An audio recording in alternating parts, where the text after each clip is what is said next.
सामी हमेशा सोचता था कि माइलो बस एक शांत सा छोटा कुत्ता है, धीमे कदम, मुलायम आंखें और पूंछ जो तभी हिलती जब कोई बात वाकई अहम हो। लेकिन उसने कभी कल्पना नहीं की थी कि यही माइलो एक दिन मोहल्ले का बड़ा राज खोल देगा।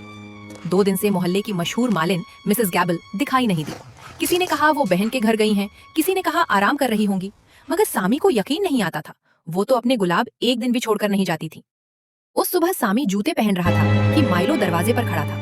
कान तन हुई, वही इशारा कि कुछ ठीक नहीं। माइलो, क्या हुआ? लेकिन माइलो बिना जवाब के बाहर दौड़ा और सामी उसके पीछे। बाग में पहुंचकर सब कुछ ठीक लग रहा था, मगर एक कोने की मिट्टी बिल्कुल उल्टी पुल्टी थी। माइलो ने मिट्टी सूंघी, पंजा मारा। सामी ने मिट्टी हटाई तो एक छोटी धातु की चीज निकली। मिसेस गैबल का वही की चेन जो पानी देने वाले छोटे कनस्तर की तरह था। ये तो वो गिराती ही नहीं, कुछ तो हुआ है। माइलो ने जंगल की तरफ देखा और चल पड़ा। जंगल खामोश था, हद से ज्यादा। माइलो हर कुछ कदम बाद जमीन को सूंघता, जैसे किसी ऐसी खुशबू का पीछा कर रहा हो जो सिर्फ उसे महसूस होती हो। एक झाड़ी के पास जाकर वो भौंका। सामी ने पत्ते हटाए। एक छोटी डायरी मिली, गुलाब वाली, मिसेस गैबल की गार्डन डायरी। आखिरी सफे पर जल्दी जल्दी लिखा था, अगर मुझे कुछ हो जाए तो जवाब ग्रीन हाउस में है। माइलो तुरंत वापस घर की ओर दौड़ा और सामी उसके पीछे। ग्रीन हाउस का दरवाजा बंद था, लेकिन पीछे की दीवार में एक ढीली लकड़ी थी। सामी अंदर घुसा। हर चीज सजी हुई थी, मगर एक शेल्फ खाली। उसके सामने मिट्टी लगे जूते, मिसेस गैबल के। वही थोड़ी सफेद सी पाउडर भी गिरी हुई थी। खाद, फूलों की मिट्टी या कुछ और?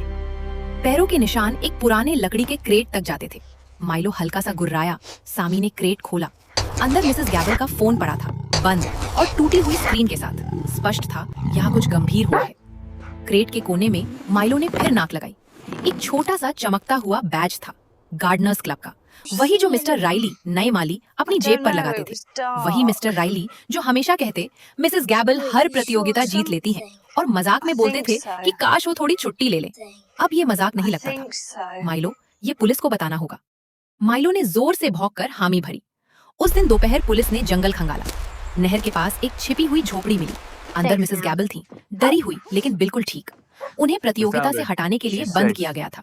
जब उन्होंने सामी और माइलो को देखा तो आंखों में आंसू आ गए। तुम दोनों ने मेरी जान बचा ली, उन्होंने कहा। माइलो ने पहली बार खुशी से पूंछ हिलाई, और उसी पल सामी को एहसास हुआ माइलो सिर्फ पालतू जानवर नहीं था, वो समझदार, संवेदनशील और सच्चा साथी था। मोहल्ले का सबसे खामोश मगर सबसे बहादुर हीरो।